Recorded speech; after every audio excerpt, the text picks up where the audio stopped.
அண்மை செய்தி. சென்னை நீலாங்கரையில் உள்ள வீட்டில் வைத்து கைது செய்யப்பட்ட யூடியூபர் மாரிதாஸ் விசாரணைக்கு பின் விடுவிக்கப்பட்டிருக்கிறார். முக்கிய செய்தியாக பார்த்து வருகிறோம்.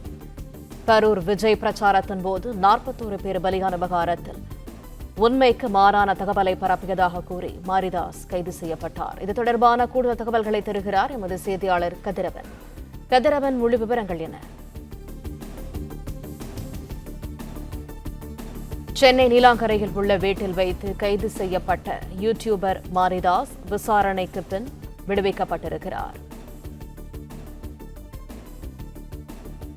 கூடுதல் தகவல்களை தருகிறார் செய்தியாளர் கதிரவன். கதிரவன், விவரங்கள் என்ன? யூடியூபர் மாரிதாஸ் இன்று காலை நீலாங்கரை இருக்கக்கூடிய அவரது இல்லத்தில் வைத்து நீலாங்கரை காவல் ஆய்வாளர் பிரவீன்ராஜ் தலைமையிலான போலீசார் அவரை பிடித்து சென்று விசாரணை மேற்கொண்டார்கள்.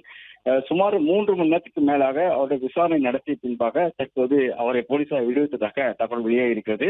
41A என்ற ஒரு சம்மன் அளித்து அவரை போலீசார் விசாரணைக்கு அழைக்கும் போது ஆஜராக வேண்டும் என்று கூறி அவரை விடுவித்திருப்பதாகவும் தகவல்கள் கிடைக்கப்பட்டிருக்கின்றன. குறிப்பாக கரூர் துயர சம்பவம் குறித்து தொடர்ச்சியாக பல்வேறு கருத்துக்களை மாரிதாஸ் தனது சமூக வலைதள பக்கம் மூலமாகவும் யூடியூப் தளத்திலும் பதிவிட்டு வந்தார்.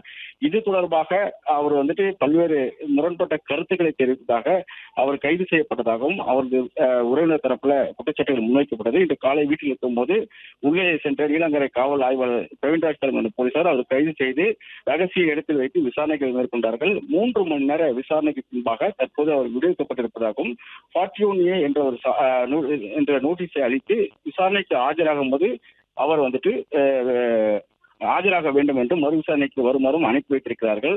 தொடர்ச்சியாக பல்வேறு நபர்கள் மாரிதாஸ் கைதுக்கு குறித்து கண்டனங்கள் எழுந்த நிலையில் தற்போது போலீசாரால் விடுவிக்கப்பட்டிருக்கிறார்.